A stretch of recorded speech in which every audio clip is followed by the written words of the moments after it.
Council. Thank you for being here for our second meeting. I also want to note thanks to everyone for your time, not only today at the first meeting and also between meetings. I know all of you were putting in work between the meetings and appreciate that very much. Today, you've put time in reviewing some of our draft value statements for consideration that we were discussing. This council, obviously, we have some clear objectives that have been included in the executive order establishing us. But I want to take a moment just to zoom out and remember why we're doing this work. We know that our goal of 5,000 units converted to homeownership or other positive outcomes is an important indicator, but we're here because we want to promote strategies to raise up great neighborhoods in Baltimore City. And that means mixed use and mixed income communities with safe and stable and healthy affordable housing, safe and convenient access to amenities, services and opportunities, all built around great transportation systems. That's a vision that I think all of us can get behind.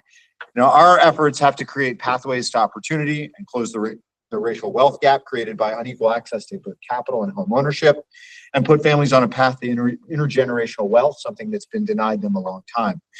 And our investments must grow Baltimore while preserving the unique character and rich history of her neighborhoods. We're committed to achieving whole block outcomes and creating whole neighborhoods. And so this council must focus its energy and resources on areas of high concentration of vacant properties. This council also has to remain committed to scaling and accelerating the tools required for the elimination of vacant properties and the reuse of vacant lots in these places. During today's meeting, we will view and discuss the city's vacancy reduction geography, as well as the new vacancy dashboard that will help us to measure progress to reduce vacancy, to grow the city, to gain the site control, and produce the redevelopment activities needed to achieve scale. I know there is an appetite, and I'm grateful that there is an appetite to get down to the whole block work and the block level strategies, to see plans for activities and redevelopment at the property level, and to ensure that we are thoughtfully planning for and achieving whole block outcomes. And to that end, our partners at the city are working on whole block outcome data, tools, and mapping for the council to review at future meetings.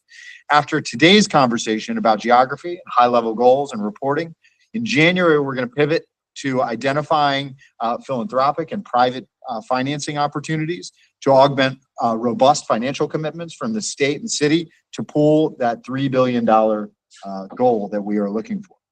With a data-driven and whole block focus, these resources will finance community-focused, socially just redevelopment.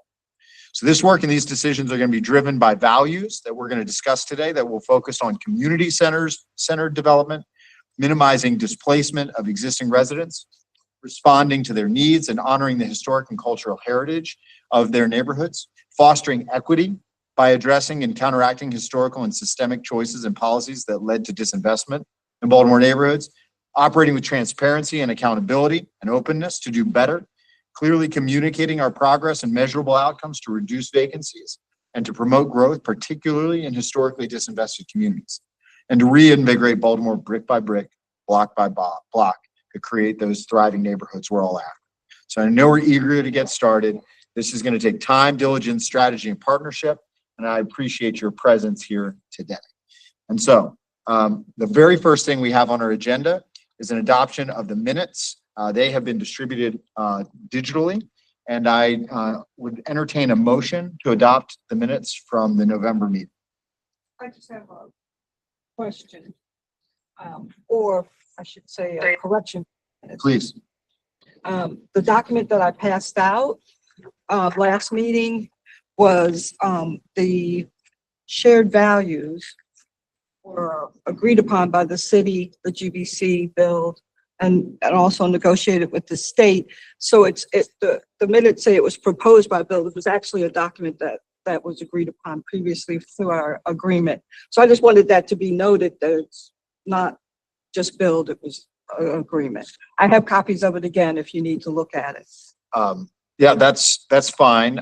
What I would say is for purposes of the adoption of the minutes, what we call it, we can call it a shared values document that was distributed.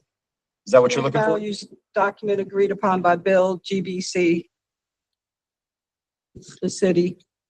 And negotiated also with the state. I just wanted to name the partners. I would leave the state part out of that, as we certainly didn't agree to that set of values. We're going to discuss the values today, next meeting. So Okay. as far as the minutes go, I think we can say a shared values document. With the three partners. I think that's fair. So we'll amend, to reflect that. So, is there a motion to? Thank you, Matt. Is there a second? All right. All those in favor of approving the minutes, the November minutes as amended, please signify your support by saying aye. Aye. Chair votes aye. Thank you. Okay. All right. Next item, can we get the values on the screen? Do we have that? We do.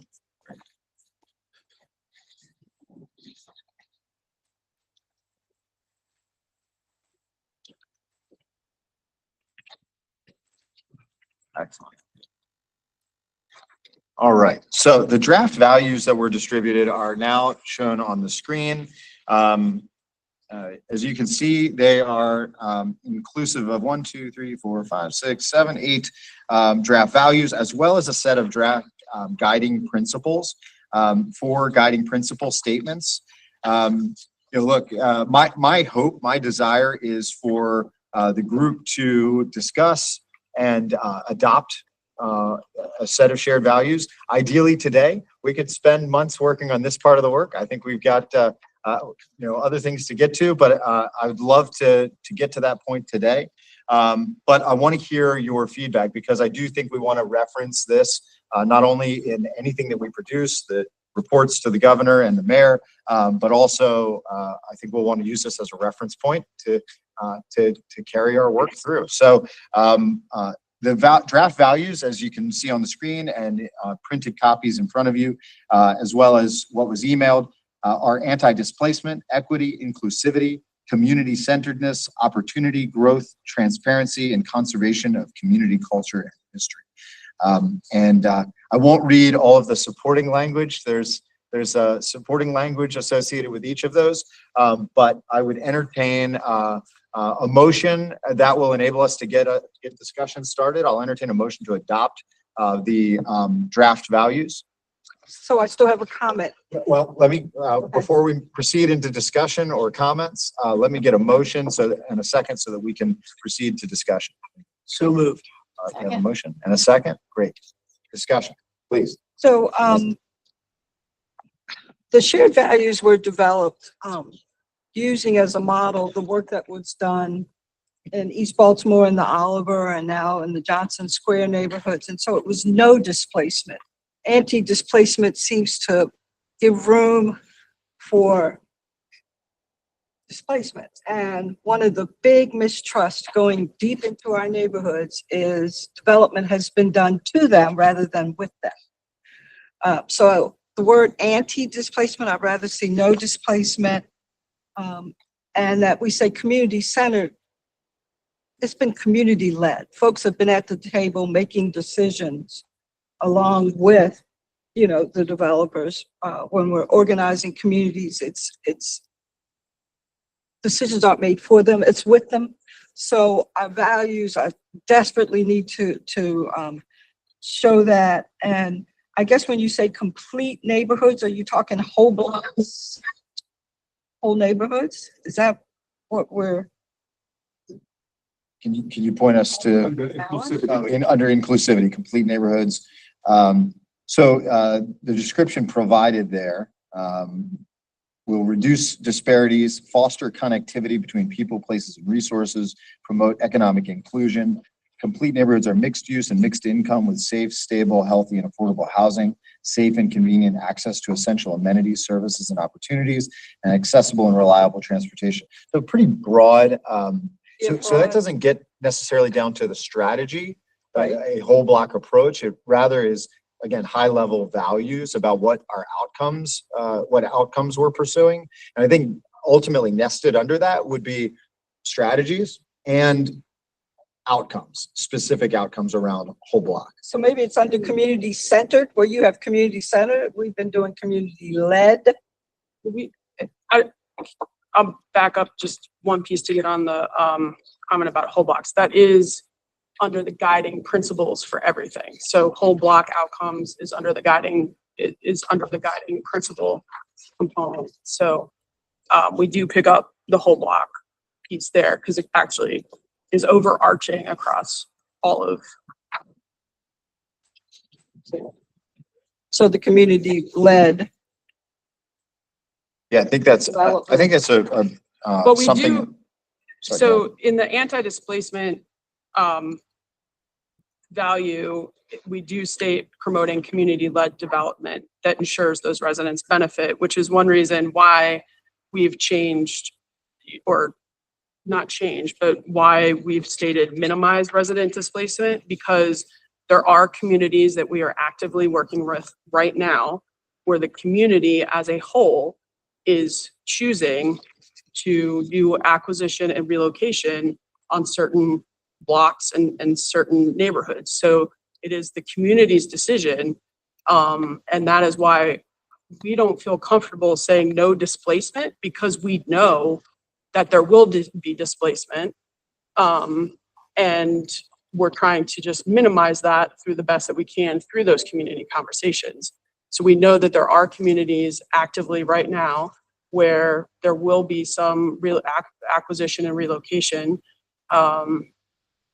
So we want to ensure that we're minimizing that as best as we can, but we cannot commit to no, because we know that some will be happening. So if you say no displacement and then use wording where the community leaders and folks make the decision about that. When you say anti-displacement, it just opens the door for other people to make decisions about displacement. And we're serious about community led. We've been doing it in East Baltimore where the community folks know each other when we do the organizing. And so I don't want somebody making a decision for them. They need to make the decision. And it says in their anti-displacement that it's community-led development that ensures residents benefit from improvements in their communities. So that is in. You will promote community-led. It should be, it is community-led. Mr. Raleigh. That's where I'm confused. I think parallel between the language around community-led in place of centered makes a lot of sense. If we're already using that language in that first paragraph, let's just make those two things parallel. So if we could edit that from community-centered to community-led, I think that makes a lot of sense.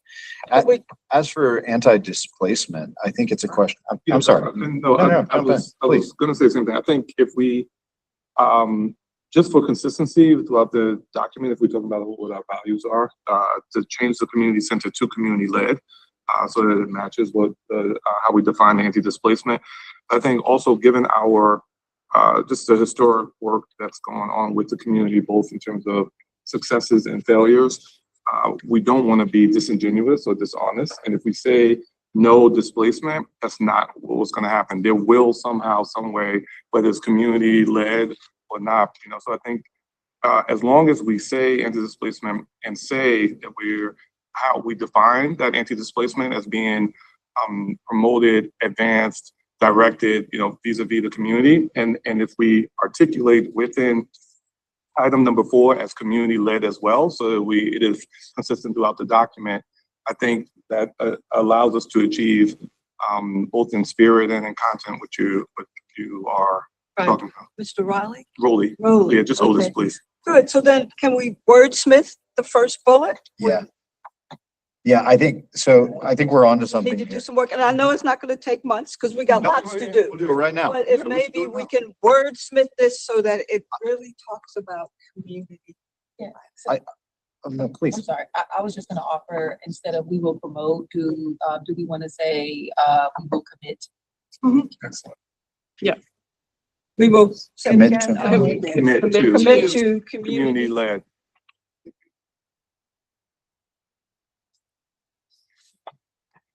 We will commit. We will ensure. And then for item number 4, change it from community center to community led.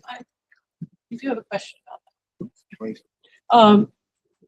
Centered and led are purposefully there, I think, for a reason, because when we have community-led in the first bullet, I think it's very appropriate there, but if we sort of think about centered, there's a different concept being expressed in the community-centered bullet that I would hate to lose, because otherwise we're starting to duplicate how it's used by these different things, and some of them already a little bit duplicative. So I would be concerned about changing centered to led, because we already have led in the first bullet and the intent of led.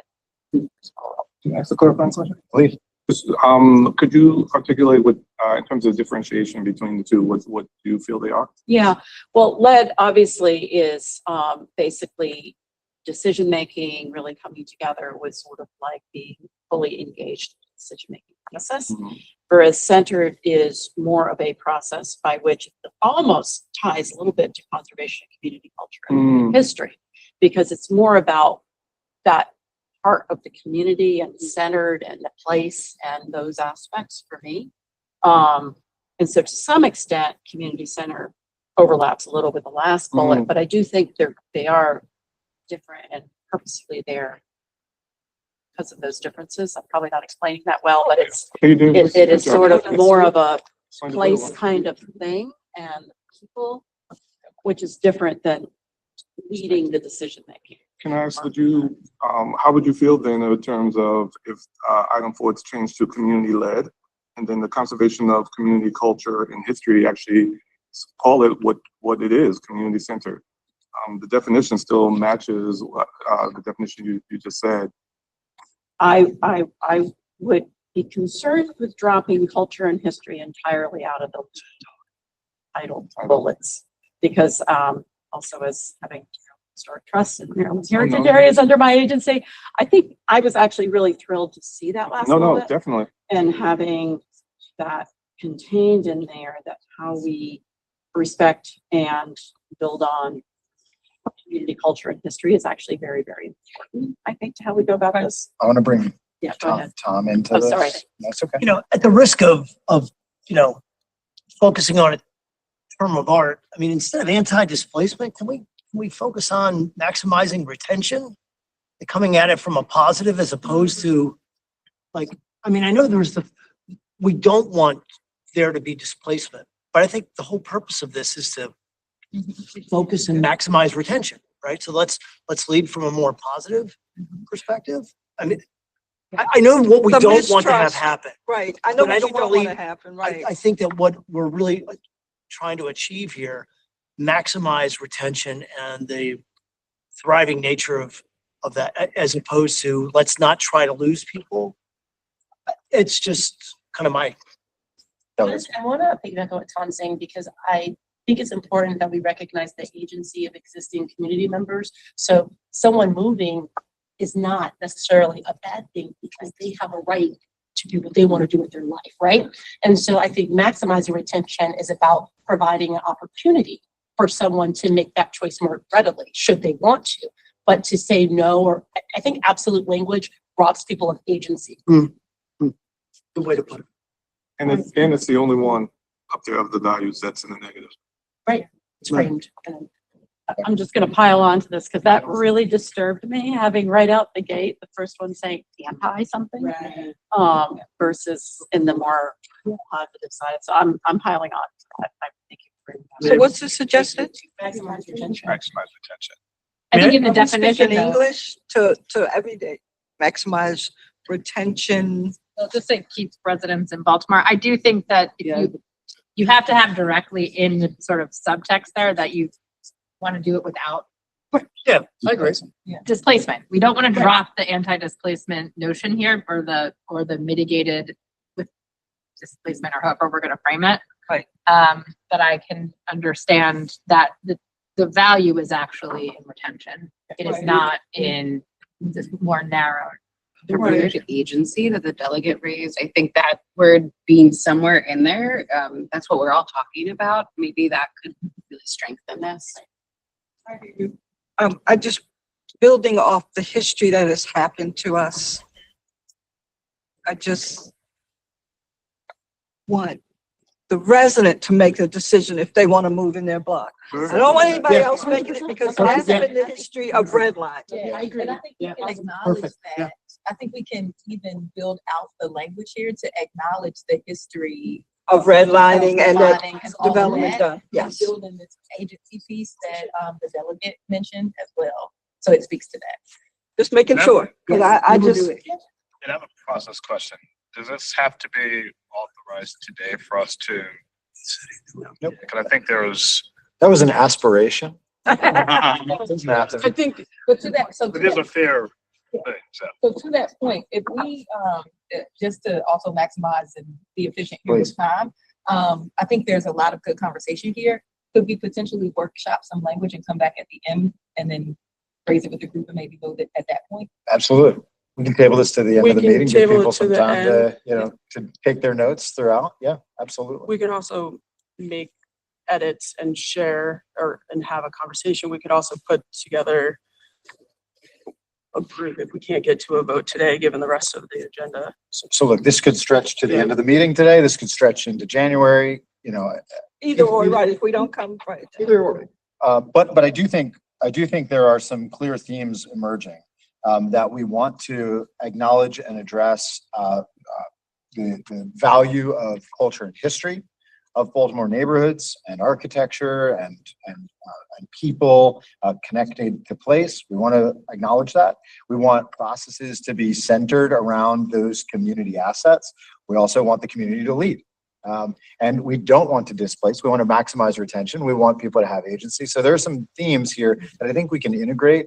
And, you know, with any exercise like this, it's then about how do we make it not 42 principles or 42 values? How do we make it 7 or 8 or 9 or 10, right? I would just say that the communities that we have been working with over the last 5-6 years, in terms of the spirit of community centered, have gotten behind that because they are leading the work. They are at the table. They are driving the decisions on the whole block outcomes. They are driving the decisions on block level planning. They are at the table doing that. And so we've actually moved in some ways to a community, like a partnered, it's a partnered approach to the work because the community is making decisions on certain things, but we're partnering together to be able to, you know, collectively get to that, to make a decision that works, because there are times when there are some that are competing decision points in some of the communities that we are actively working in right now. And they understand that, like, we've gotten to a comfortable place with those communities on what the partnership looks like and how we are co-creating the development plan and, you know, for the communities and what we've been putting forth. So we absolutely, and that's why we use community-led in the anti-displacement, because we are making those decisions based on the community being at the forefront of the decisions on where acquisition and relocation will have. That is community-led. We are not doing it to the community. It is actually being responsive to the community's wants and needs in terms of what that decision is on anti-displacement. And then on the broader kind of development plans and so forth, we've been you know, co-creating and partnering with the communities and having those conversations. And really, they're in the driver's seat in most of it. And some of it, it is a space for the city to lead on some pieces of it. So it is actually a combination of both shared leadership there. Shared, okay, because I know you said you want to limit, and I hear you in the neighborhoods that we've been organizing. Sometimes it's mistrust when you use the word centered. They want to hear that we are at the table, we're led, and that's the history of redlining, and that's also the history of people being totally displaced, neighborhoods being knocked out, demolished, and somebody else coming in planning. So that's why I say we just have to be careful with the wording. I know you're talking about time, if we want to play around with this, like you suggested, to the end of the meeting. Secretary Jado, I do feel, and it might be the planner in me, and but I feel like we're relatively close, and I do feel like all of our work should come out of our shared values, right? So My preference would be for us to continue wordsmith and look, I feel like we're relatively close. If we can get there and then move on, because I think if we talk about history, as Ms. McMillan has raised, it has been when we started acting before we were all on the same page as it relates to our values. Right? And so I don't feel like we're that far off. And so if we can just spend maybe just another 15 minutes and see if we can get there in terms of I work. think we can see what we can get done in 10, because I want to make sure we give Commissioner Kennedy enough time to present the city's progress on the dashboard. But I'm willing to give it a few more minutes. You have any solutions for us as far as pulling us closer to the finish line?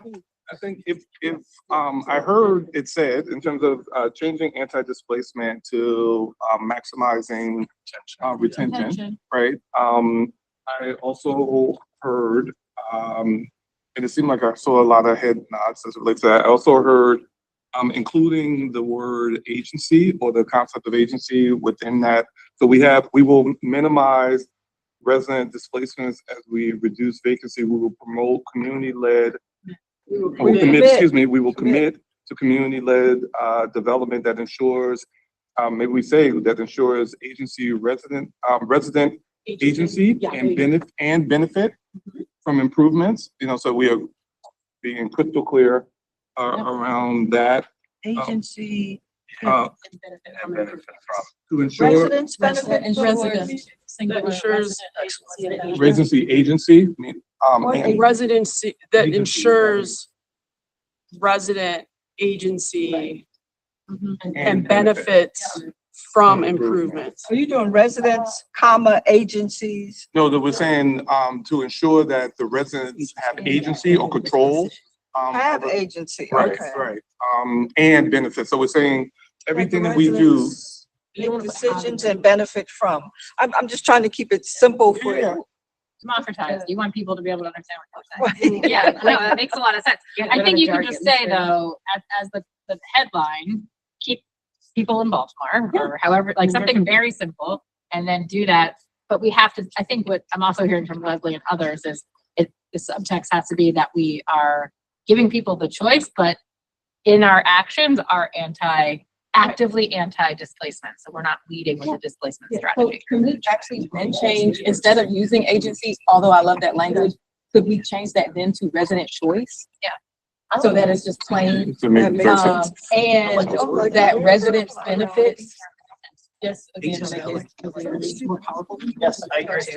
Community, we will commit to community-led development that ensures resident choice and that current residents benefit from improvements. Choice and Purposeful. What would the proposed, like the bold headline words be?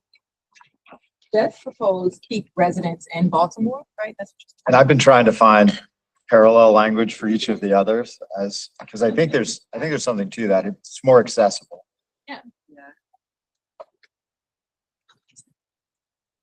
It is. I think it is. Well, this is a public meeting. So the headline is what? I mean, yes. Convoluted. Say again?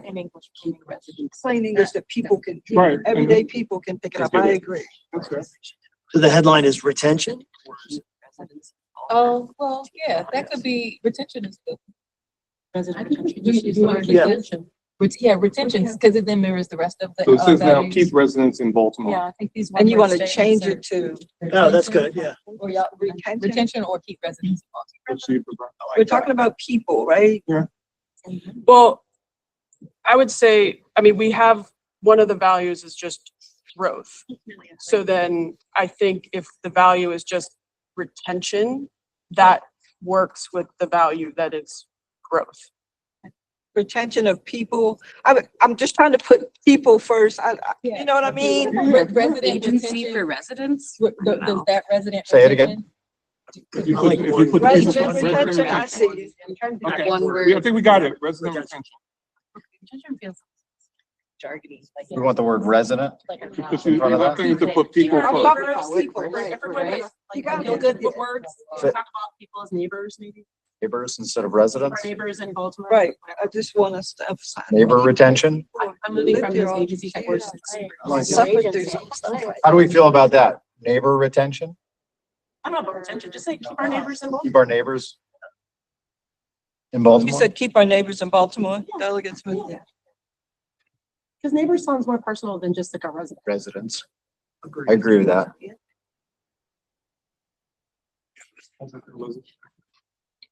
Keep our neighbors in Baltimore. I'm kidding. We will maximize, I right? hate- Alice, please. And minimize. I hate to- That displacement as we. I hate to. be I'm just the trying to read bearer through because I'm on the, of you're on the this because we've screen. gotten so far here.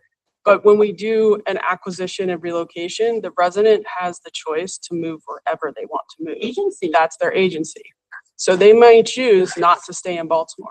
You know, they may take their $250,000 and move to North Carolina, which is what we've had happen. So I just That want to may, be, But that's a lot a- of people- they may, Right, just remember, this is a value. yeah, this is a Right. value. So this is not, we're not saying, no one can move, but we're saying everyone around the And table. efforts are promoting them to We, stay. everyone around the table here because we love Baltimore. That's right. Right, and organized, people good- want to that's a good stay in point, but I Baltimore. don't- Some people felt pushed out, and I'm Right. trying to get us away from that in that word. Yeah. It's real. Rebecca? Yeah, I think in the notion of what people hear and see relate to, for instance, the word agency I know is commonly used. To a lot of people, that's state agency or Mhm. whatever, so I Yeah. would really kind of have issue with that. And I do think these are just the lead words. And to the extent we can keep it to a one-word lead word, I think it's just really a smarter way of being able to make it more accessible. And to me, the key word here was retention. And so, because there's resident retention, there's small business retention, there is retention, and I know it's about people keep staying in their house, but I think to the extent that we keep it simple and easy and accessible by simply saying retention and then let the statement refer to what our intent is following that, it just keeps it a little.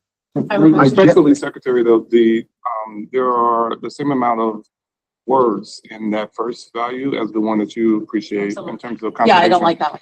conservation. No, I mean, I think there's too many words. I think you just say culture and Culture and history. history. Oh, okay. I mean, they all should be I simplified. generally agree with you. I do. And I think generally when you're doing these sorts of exercises, that's the objective. Yeah. But I think this might be one of those situations where we have an outlier that's a little bit different because it is first and it's most important. And to say, keep our neighbors in Baltimore is something that we can all get behind. And that can be a driving force for everything that we do hereafter. Please. Very So good. to me, that's a capstone. That's almost a slogan. Keep our neighbors in Baltimore, because the intent, getting back to this value statement, the intent is very specific to how do we ensure we avoid displacement versus this whole broader encapsulating statement about everything we're trying to do. But if you sort of like have people say, what's the key words here? We're going to retain, we're going to address equity, inclusivity. You just go down through bam, bam, bam, bam. It's very clear but there is, I do like keep our neighbors in Baltimore, but to me, it is almost a slogan. It's almost a sort of. So you suggesting that being keep our neighbors in Baltimore as the overarching thing that leads into our values, It's and you kind of put the vision retention in. in Is some that what you're respects. suggesting? That's what she's. That's an gonna- option. It's an option. Leslie, what's your reaction to that? No, I hear you.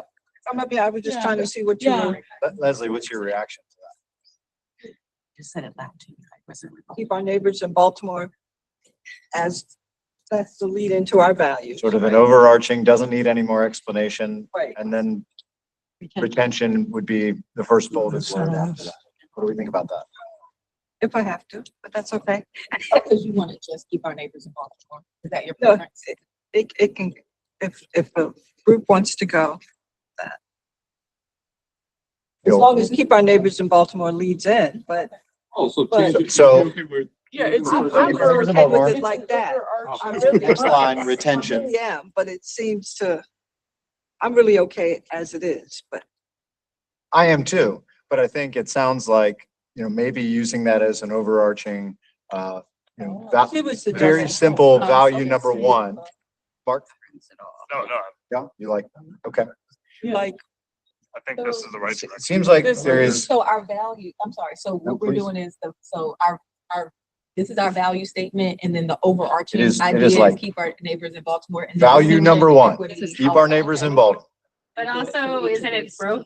So it's not just. It's both. That's right. The growth is, the growth strategy has to start with our retention strategy. You can't That's keep part of inviting it. people. Growth is one of the points in one, it is already stated further That's like down as growth.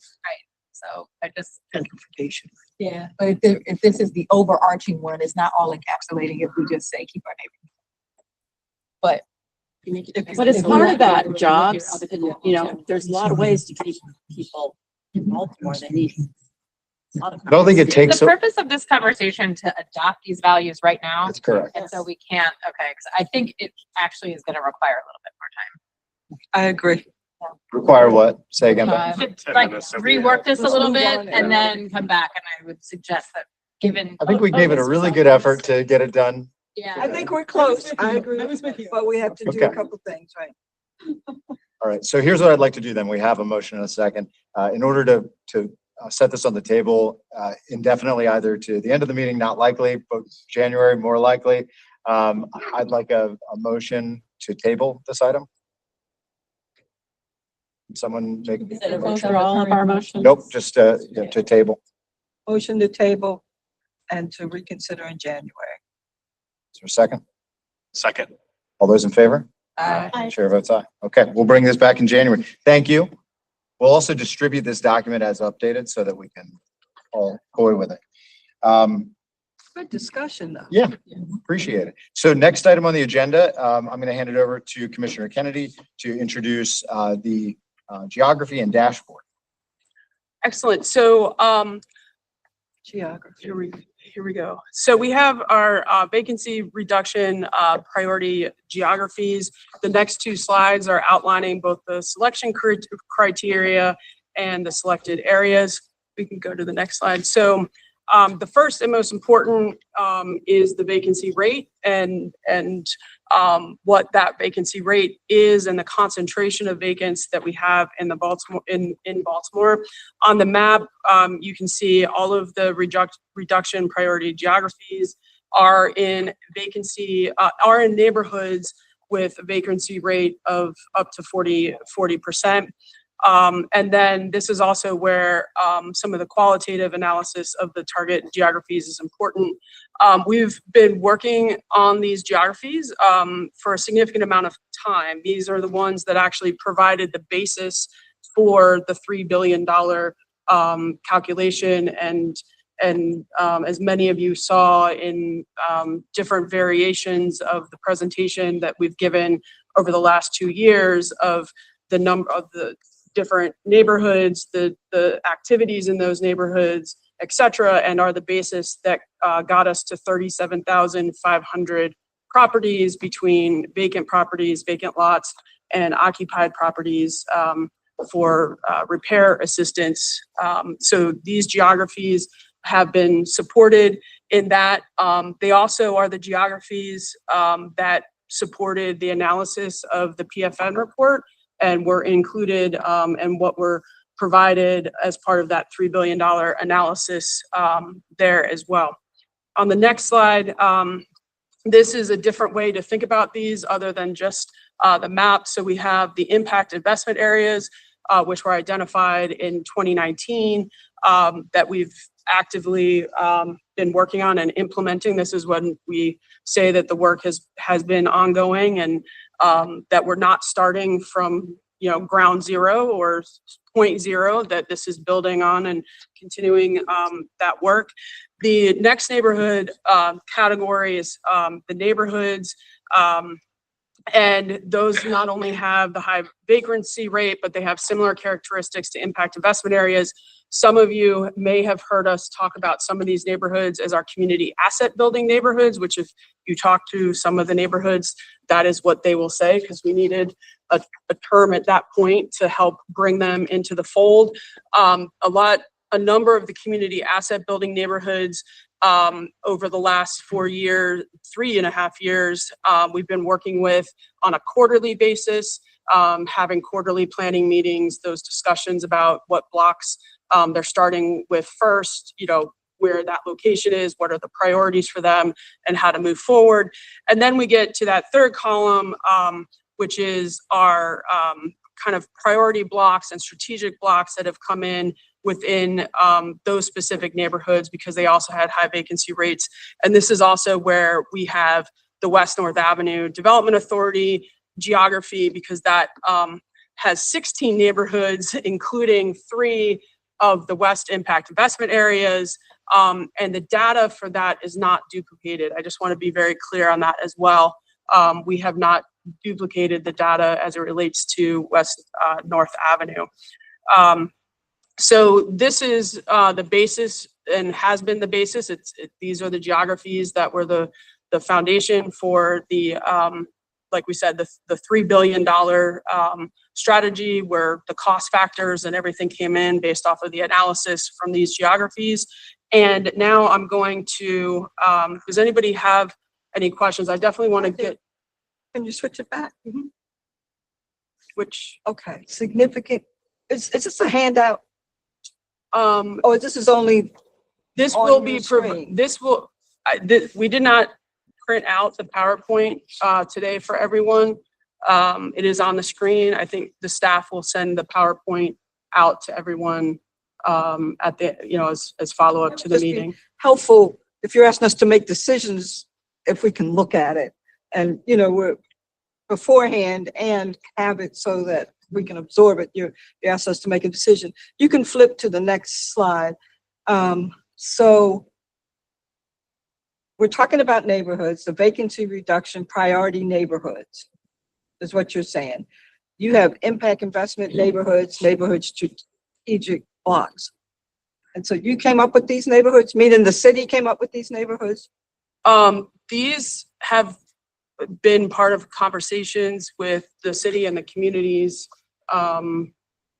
for over 2 years at this point. Yeah. And those were the ones that were, and these are the ones that created the basis for the $3 billion planning effort that was put forth. So when we would see the neighborhood names and other geographic areas of focus, and then moving forward on those analysis with the number of vacants and number of lots and so forth, and all of that data from these neighborhoods is what rounded up to get us to the 37,500 number that has been agreed upon.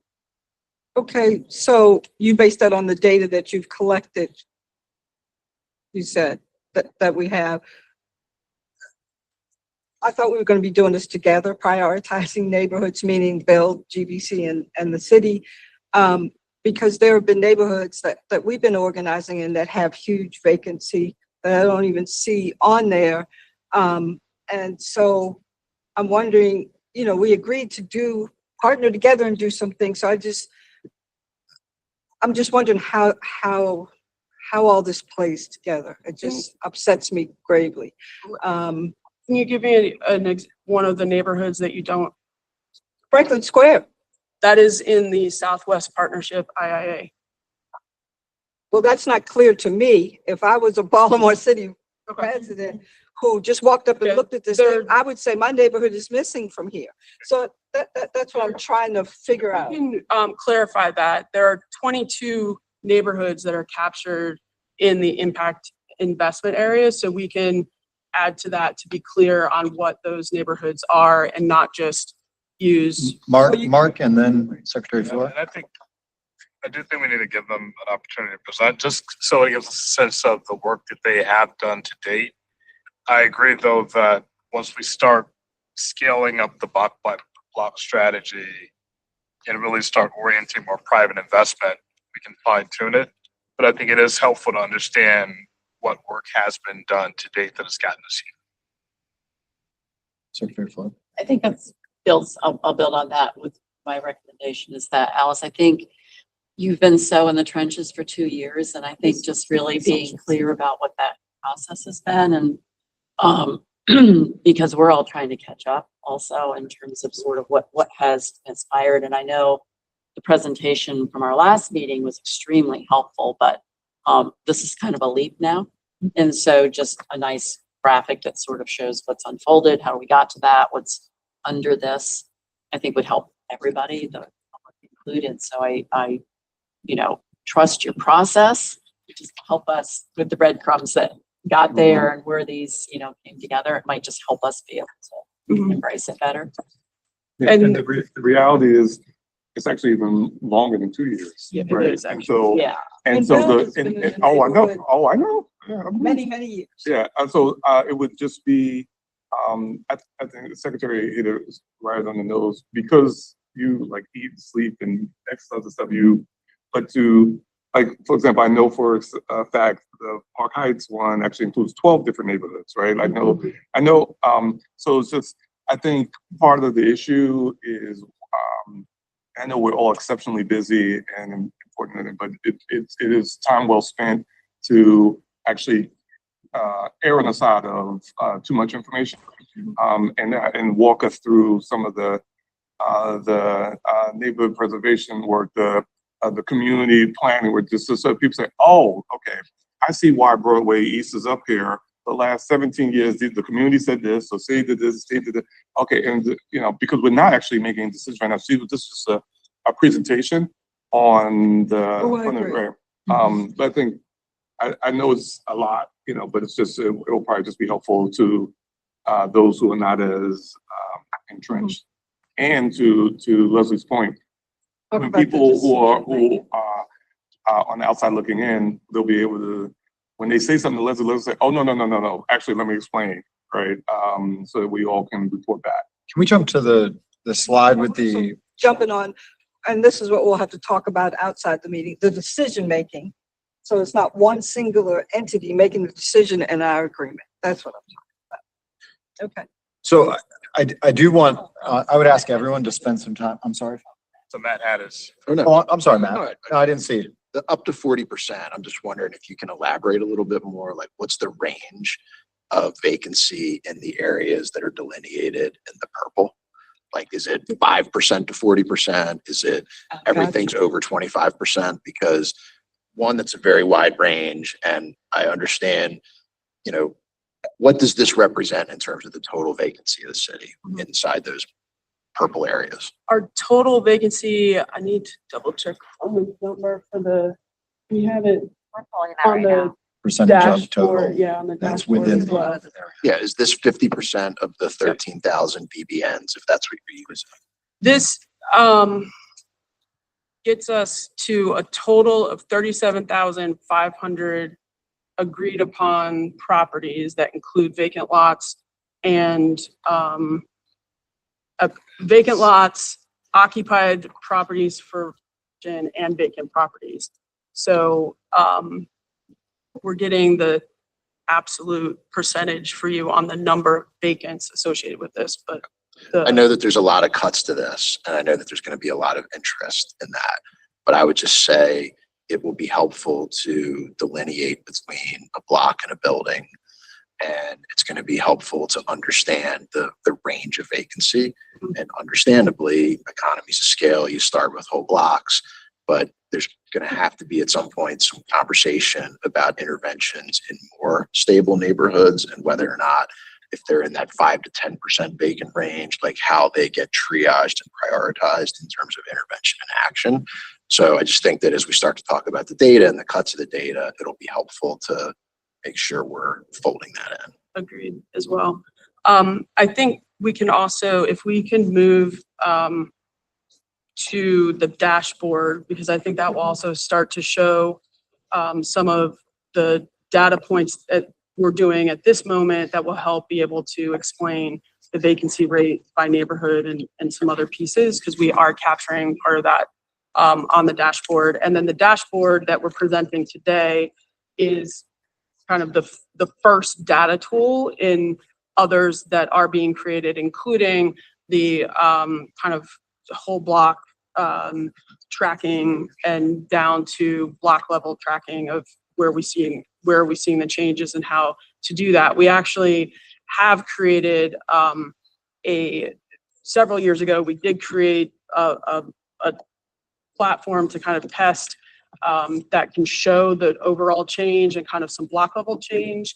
Right now, it isn't compatible with what we were building in the dashboard. So we're going to be building that in a different way to make sure that we can be able to show that. So this is the first set of data tools that we're putting out, and definitely also agree that, what are the outer communities, and some of those are our middle neighborhoods where we want to make sure that we are stemming any increase in vacants in those neighborhoods, and what does that look like on a broader scale outside of these neighborhoods.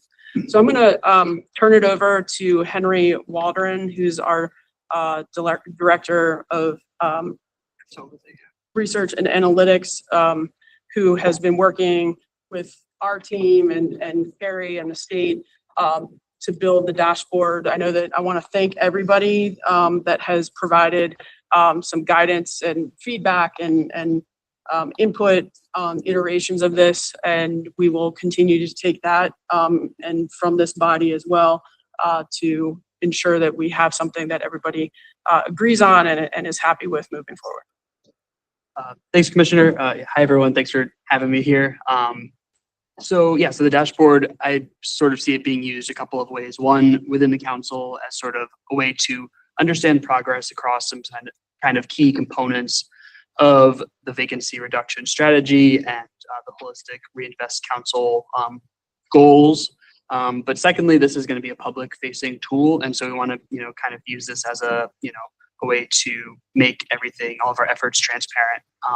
And I will preface this presentation by saying, when you embark on a sort of a very ambitious data visualization project like this, there's so many different things that you can show. And so, we welcome feedback, but this is sort of what it has been distilled down to without kind of getting into that property level information. And so again, this is a public facing dashboard, and the first kind of welcome page just has a brief summary. As you can see, it has the map that we were just looking at. And I know we're short on time, so I'm gonna keep moving. The second page shows the overall progress on vacancy reduction. It has the net VBN inventory, so the total count of vacant buildings in this top graph here. There's a lighter green line that you can see that is the actual vacant building count. And then we have a projection as well that kind of shows us meeting a 5-year goal of reducing VBNs by 5,000 in 5 years, as well as getting to a sort of almost the level of 0 within 15 years. On the right, you see a map, and you can kind of interact with the map to see changes. You'll see that the map highlights vacancy change FY25 to date. So that starts in July 1st. Additionally, you can filter by neighborhood, the priority geographies we were just discussing, and the council districts. And so I'll just do a quick demonstration of that, and it filters the map and the data as well. And this is consistent across all of the different tabs of this dashboard. One thing I also want to highlight is we have here, you can toggle in the top right corner to vacancy rate. And so that is sometimes a more pertinent data point than the actual total number. And so you can kind of see here in order, as well as this heat map that shows you percentages, and you can interact with the table at the bottom to sort by most to least and that type of thing. All right, I'm going to move on to the next page, which highlights population and household change. At the center, we have a graph showing the actual population data, starting with census data through 2020, and then kind of more granular with the most recent ACS estimates. And again, you can see a map that shows population change by neighborhood. Throughout this process, we've kind of come to understand that, population change is very important and tied to vacancy reduction, but we also want to highlight household change because, as one of our colleagues at the state put very eloquently, every household needs a place to live. And so, that trend tells a slightly different story with the actual number of households in Baltimore increasing based on the last census. And so, you can use this map to kind of understand where that's happening. And what this is telling me is that almost every residential neighborhood in the city is seeing an increase in the number of households. And so, things like that can help sort of dictate the strategy. And those are the types of things that I think this dashboard is meant to do, is kind of help people ask questions, and it may not answer every question with the dashboard specifically, but it will allow us to dive in deeper, kind of understand trends, and, you know, help refine, like, whether it's DHCD operations, whether it's strategy, and guiding principles and things like that. Okay. The next page focuses on the acquisition process. And so we sort of dive back into real, like, operational data that kind of has implications for, you know, the rate at which we are abating vacant buildings. So at the top, you can kind of see acquisition by method, and you can see that in-rem foreclosure has become a very prominent strategy for Baltimore City DHCD. And you can also sort of filter the visuals on a couple other things in addition to the geographies, like acquisition method, as well as completion year. And so one way I would do that is to see acquisitions completed in 2023. You can see that only a handful of in-rem foreclosures were completed. And then we sort of fast forward to 2025, and you see way more are being completed. So that kind of gives you a sense of the time component as well. Can you do short time also? Not currently. Just annually? Yes. Yep. Okay, so we can't do a 6-month, progress like that. We can't do that right now. But I think this is a really important point that that at some point it's going to be really valuable for us to look at data in even smaller increments of time. Right. Whether that's monthly, and if we can have a meeting, if we're meeting at a monthly pace, and if we can have a meeting and say what changed last month to this month, it would be valuable insights into what's working, what's not. Right, the real time stuff. Right. Absolutely. But I was asking the commissioner, right now, the commissioner gets a daily report. Like, she looks at the numbers daily, so you have the ability. I'm not sure we need to look at the numbers daily, but I want to, but we have the ability to do that, is what I was confirming. Okay, great. The more. Yeah, for sure. And so, like, those are the types of questions I think that, this will kind of generate, and it's just hard to get into that level of detail without just having overwhelming people with the options. And down here at the bottom, you may be wondering what's going on here. This is called a decision tree. We wanted to include this. It is not, I will admit, it's not the most intuitive tool in the world, but we are working to add some documentation on how to use it. But essentially, it's a way to kind of slice and dice the acquisition data to get a little bit more granular. And so what this preset one is looking at, as we can see, break down the acquisition pipeline by how many are in progress. Of those, how many are in-rem foreclosures, how many of those are in Broadway East, and then what is the current acquisition stage that they are in. But you could actually kind of like rearrange them to like start with, you want to dive into a neighborhood and see the number of acquisition methods or something like that. And so that sort of gives the user a little bit more finesse than they would with like a regular table or something like that. You can also, two other quick features, you can filter by building or lots, so you can kind of see what we're acquiring where. And then also we have a glossary of terms. If you're not familiar with in-rem foreclosure or the other acquisition types, we have that there. Okay. The next tab is sort of like the next phase in that sort of pipeline is disposition. And so properties that the city has sold. You can see here the total number of properties sold broken out by year, and then further broken out by lot and building. Down here, I think, is a really interesting way to look at the data. Is it's broken out by of these 247 buildings that have been sold since FY23, how many have actually gotten their use and occupancy permit, and how many just currently have open permits. And so that would kind of reflect, ones that are completed rehabs and ones that are on their way. And so another sort of research question that might beg is, okay, those properties make up 66%. If we add up the total at the bottom, what about the remaining 34%? How do we kind of dive in and make sure those are getting done? And what can we do, whether it's like code enforcement or some other intervention? Okay. If we have, okay, let's just pause for a second if we can. If we have that level of data, right, about completed dispositions, presumably we can identify an entry point and an exit point in time and say how long the process took, right? Yes. Would it be reasonable if in our articulation of objectives, one of those objectives was, 95% of the time, it should take less than X number of days. Regardless of, or, a portion to each mechanism for, acquisition or stabilization or whatever, right? And if so, is that data that DHCD could add to the dashboard? Sure. Yeah, I think for some, like across like acquisition, disposition, demolition, some it's easier than others to capture that, and in some it makes more sense to do that. And so that's something we could definitely look into. And I just wanted to add that there's a glossary of terms here. So there are multiple disposition types, as you said. So we have open bid and the fixed pricing program highlighted here. So yes, those would each have kind of their own time component as well. I think the time piece is going to be a critical thing to look at. Yeah. To understand, to have a real view on capacity. Sure. Yeah. No, I think I understand.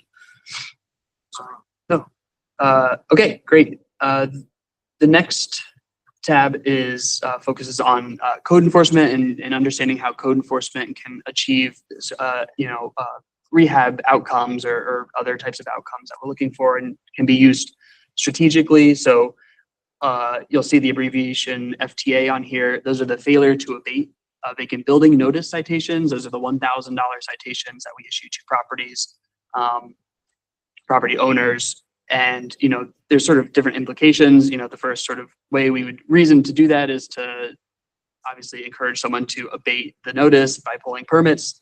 Another useful reason for issuing these citations is to build up the lien on a property in order to make in rem foreclosure more speed it up, make it easier to acquire through in rem. And so this graph is kind of showing us like the number of VBNs issued per fiscal year, the number of FTA citations, and so you can see that's really increased as a focus of DHCD, as well as the number of VBNs that opened permits within 6 months of receiving an FTA citation. And so that's just another kind of way of trying to tell a story of how FTAs can be useful. And then we have a couple of other kind of just data points that you can explore down below. The last page that we have currently, I will say currently, it just focuses on demolitions and stabilizations. So we have here, publicly funded demolitions. Those are the ones that DHCD has a little bit of control over, and compared to private demolitions, which are highlighted at the bottom. But the publicly funded demolitions are, I think, the kind of key component here. And it's probably the most simple page that we've got. And then in the top right, you can also switch to stabilizations and see similar information. And then we had a blank space at the bottom. And so we added in the number of stabilizations based off of housing market typology. I'm going to go back to the kind of front page. And I will say that there's one additional kind of page that we're in the process of working on, and that has to do with capital spending and its impact on vacancy reduction. And so I know that ties into a lot of the work that this council will be doing. And so really trying to understand, where are we spending money? Is it effective? How is it impacting, property tax revenue and other metrics that would indicate, neighborhood strength or block level strength? And so I'll stop there. Yeah. Question. Because the commissioner mentioned the 37,005, and I heard you speaking that you're tracking the VBNs. Are you also tracking the vacant lots, the 20-some thousand that are being developed and all that? That's not in this right now, right? It's not currently in this. I will say that there's just one little challenge there, is just that, we don't issue like a vacant building notice equivalent to vacant lots, and so we don't track them in the same way. But we do understand where the vacant lots are and what we like to do with them. We're actually going over the next first 6 months of the calendar year of 2025. We're doing an analysis of how best to categorize the vacant lots, because we have a significant number of vacant lots that show as vacant lots, but actually are maintained by different groups. We have vacant lots that are adopt-a-lot. We have vacant lots that are being held for the Baltimore Green Network Plan. We have vacant lots but being held for stormwater management. We have vacant lots that show as vacant lots that are maintained as a community of faith, as a parking lot. We have a lot of vacant lots and we haven't, because it doesn't have an official issuance like a BBN.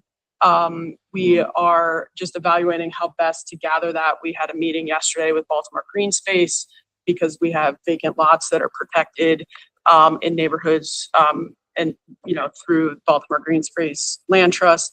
So over the next 6 months, we are going to be able to better show the data on the vacant lots. On a block level standpoint with the communities, especially the impact investment areas, we know what vacant lots they want to see remain vacant. We know what vacant lots they want to see new development on. And we are having a little bit of a better conversation because that's been part of the block level planning and what has been invested in as a park already or a pocket park. So that piece that's is helpful, yeah. coming to be able to, know more definitively, be able to kind of track exactly what are the lots and what do they fall into the category within the community plan. So, Right, 'cause I'm- Leslie, before you add to just one thing real quick. I just want to offer a little context in our few minutes of feedback here.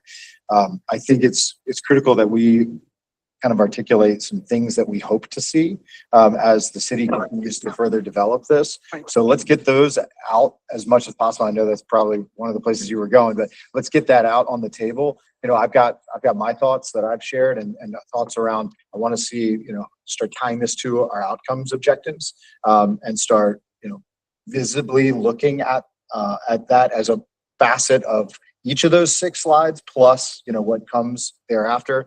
And I think we need a view into labor force and, the workforce, and a view into more deeply as it starts to get to here in the last couple of slides into the constraints that we're going to face and starting to understand and articulate what are the measurables associated with each of those constraints. So let's, others, please, Mark, why don't you start? Yeah, no, what I told them when I previewed it was it's a good foundation to build from. There is, as Alice mentioned, a lot of risks in just publicly saying here's all the vacant lots without really vetting that data, having done similar work for Los Angeles. And so, consider us, we all should be a partner in continuing to advance the broader story that we want to tell. It's a great start. I meant to start there. And that is where, when I said in kind of opening that this is our baseline and that there are other tools that the team is actively working on creating, other data analysis points, as Henry mentioned, one that was not, in a space that we felt was solid enough to present for today would have been slide 8, which would have been the investment piece. So that is actively being worked on and refined. So that will be probably one of the next ones, but the workforce development piece, which is a huge part of this, we want to be also looking at and tracking and figure out where that comes in vacant lots. So this is the beginning, and we want to build on it. And data is the foundation. It has been the foundation of, working with the communities. They want to see this level of data. We, share this with them as well, and providing feedback from their standpoint too, in terms of what they see and help with. I was going to say, when we meet in January, and I understand that this is very much a work in progress and a huge amount of work has gone into it already. Yeah. I would think it would be relatively straightforward to say, this is how many buildings were acquired. This is how many were disposed of. This is how many were demolished. And here's how many rehab starts we had. And to have that context for this was the actual output in 2024. There's a lot of things that have to happen, but I would say probably in all 4 of those areas, we really have to ramp up the activity levels by factors of 2, 3, 4, 5, whatever it might be. And I think just having that macro context would be helpful for people. And there might be some processes that get front loaded and there might be some processes that get back loaded. But I think it's really important that if we're demolishing less than a building a day in the city and, the totality of what we're looking to do, like, people need to understand if this is a 4x increase, a 3x increase, because that we have to marry that up with the money. So, Well, I think it's also important to look at that data up against like what the baselines are, because I'd like to know, because this isn't a scorched earth approach, right? So like, how many are on slate for demolition? Right. How many have been demolished? And then are we actually achieving those goals month over month? Because I don't have any context as to what the actual universe is based on what each strategy is. I mean, I love dashboards, but I'm way more into steering wheels, in terms of actually using the information to direct, where we're going. So I just think it has to be. We're all gonna borrow that. Not some- But but to that point, it's also, instead of not only just looking at like the totality of, the number of properties that we're acquiring and demolishing, it's also the additional number of VBNs that we're getting, because that's gonna also offset, the numbers. So being able to just have all of those numbers. But from a public confidence standpoint, I think Yeah. we have to have a longer conversation about VBNs. Yes. And I think that, like the councilwoman in some of the prep materials have raised some issues about the VBN numbers. I mean, VBN numbers can go up and go down, and we haven't talked about what the level of inspections are, and inspections have gone up or down. So I understand that that's a measure that we're using, we're relying on right now, but we really do need to kind of drill down on that a little bit more, and make sure that we can communicate with the required level of confidence around those numbers. Just on that, Commissioner, you mentioned a slide, you said that wasn't quite ready for prime time and everything. I would say, particularly as we're building trust with each other and with those who are in the audience, so to speak, I think we have to stretch a muscle of sorts to be comfortable with some of the stuff that's not fully baked yet. Right? To say this is a work in progress. These are some of the things that we learned. And I know all of us are trained like, no, it has to look right and be right, blah, blah, blah. But if it comes too tight already, then given the history of Baltimore and some of the stuff that has happened, right? So I just wanted to raise that as a point that it's okay sometimes if we get our hands dirty at the meetings, right? So that we, because I think it's going to build our ability to trust and feel like we're having real input. Many of us around here have worked in government before, and where there are drafts that get submitted that are not really drafts, and it's just like if we're going to do it, let's do it right this time. Can I add one thing too? And honestly, the story may get worse before it gets better. I think on this issue in particular, we have to meet the communities where they are. And so even speaking to the VPN and some of the lack of investment, like seeing it in its total status quo may not be a pretty picture, but I think that's what we have to see in order to really move the And on the VBN issue, I think you're right. We should have that discussion, right? I think we have to define and make sure that as we're communicating about this process, that we're very clear on what a VBN is and how we determine what a VBN is, and that we're defining it as a part of this process. But we should have that discussion in this group about what constitutes a VBN as we currently define it. And then if we want to, have deeper conversation about what that means, that we do it at the table and we do it in a space that's open. Right. And then my suggestion to adding the vacant lots, the city has spent years knocking down homes that needed to because they're destabilized. But the true picture is we have a lot more than vacant homes. We have vacant lots, and organizing in neighborhoods, the neighbors already have ideas on some of those vacant lots. Some of them want to see houses, some of them want to see recreational area. In Oliver, there's a farm for fresh foods because there's no market with fresh foods. So they're very creative and they have lots of ideas along with keeping their culture and what's important in that neighborhood. So I just want us to see that and know, let's define the real problem so that, we have a bold vision and we work towards that vision. I just want to say, Alice, I think you've done a great job, and I've seen how vacant lots and tracking has come a long way.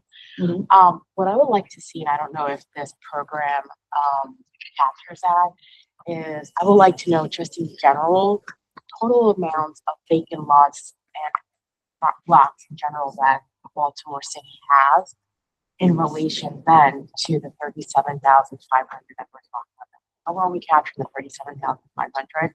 But let's hypothetically say there's a million properties and there's maybe 100,000 that are vacant without vacant building notices and lots, so that I can understand logic where we're starting with, and then how we're going to capture this goal, and then like what's the next step after that. Does the system capture that? No, that's why I was saying over the next, like the first 6 months of 2025, we have to refine how we've been evaluating and capturing vacant lot data, because it does not tell the entire story what we have of the vacant lots, because we have many that are under adopt a lot, or we have many that the community has just been maintaining. We have ones that are in, the land trust with Baltimore Green Space. We have forested lots. We have a lot of things. So if we were to just give you a vacant lot number, that wouldn't account for actually what needs to ensure in the communities that are vacant lots to ensure that they're being addressed. Are they being, like, the first thing is maintenance on vacant lot in communities that are being held. What is the dedicated maintenance plan? What is being held for redevelopment? What is being held for the community purpose? It's one reason why, the city has been awesome on supporting that community led kind of work that Leslie was talking about, even around vacant lots. With several years ago, we developed the Green Pattern Book to give community managed open spaces ideas of what to do on those lots. They've been doing that, so we need to capture that. So the lot part, we need to kind of still refine over the next 6 months. And I just want to say, I didn't mean lot like just vacant lots. I meant lot like block and lot, like whether there's a physical building there or not. Oh, the physical building part, we have, that is what is driving the data now. So you want to understand the connection between, within the geography that we're focusing on, the connection between that number, 37,500, and the total universe of vacant lots and vacant buildings. Yeah, I think that'd be valuable. And I also want to say, Alice, that it might be helpful to, if it's 6 months out for the city to be able to say, these are the vacant lots that need some attention. This is the figure of vacant lots that are under current community management or are in some productive use. And these are the forested lots. It's sort of, if we're 6 months out from breaking that down, it might be valuable with this group to say, but we know what the total figure is now. And we also know that there's an asterisk next to it, and there's a lot of work yet to be done. But I think this group can handle that and not treat that as, interpreting it as one or the other. Just to tie back to your point, what kind of trust there is here. And then, Are we targeting whole blocks in this data too? Is that one of the? that is the one that is also being developed now, and how best to Okay, so that's what you visualize, how developed. best to visualize and show on the dashboard the whole Got you. block So that was in outcomes. process. Got you. so in the interest of time, I know we started late and I've kept you a little bit long. We do have, can we pull up the working group slide? And thank you. Yeah. Nice job. Nice Thank job. you. I do have to thank my research team, especially Cleopatra and Megan and Chris, who have just done an outstanding job. So Thank you. So I don't know if you've noticed, but in addition to the really wonderful people at this table, there's some other really wonderful folks in this room. And I think it's critical, both, and full disclosure, where we started when we talked about creating this. We started with the idea of a much, much larger table. And the reality is that, we ended up with something manageable, probably, but we need a big table. And so the vision that I've got, and I think it's shared for how we get there, is that we divide the work among groups that are not just subsections of this team, but bring the talent and wisdom elsewhere in the community. And I think that will make for a better product. Now, look, we wouldn't be the first committee to create working groups, right? Or the first council to create working groups.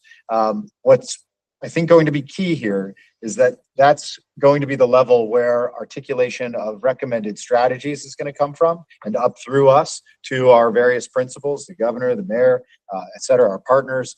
And so there's going to be serious work that needs to be done. And some of the things that we have been thinking about, and I'm going to ask you to chew on this for the next month and to be prepared in January to begin to initiate and formulate these groups. But some that we've been thinking about have to do with capacity building, philanthropic and private fundraising, delivery chain, economic opportunity. I think, we desperately need to dig into legal and judicial tools. And this will help us get down to the constraints, the tools, the barriers, et cetera. So please give that some thought. I wish we had more time to discuss and debate right now, but let's give that thought. Please be prepared at our next meeting to come back with recommendations. And you'll send that out ahead. So that We'll send the whole deck.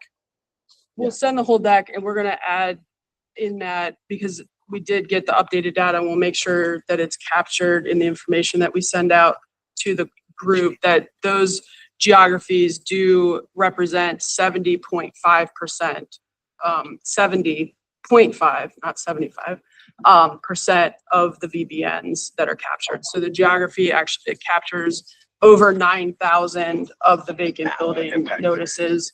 So we're capturing 70, and we'll put that into the information so you have that to process as well. Is the dashboard, is that a live site at this point? Like, is there It a is, link and I believe that to go around on it? I believe that we included the link in the email that that Secretary Day set out with the materials for today.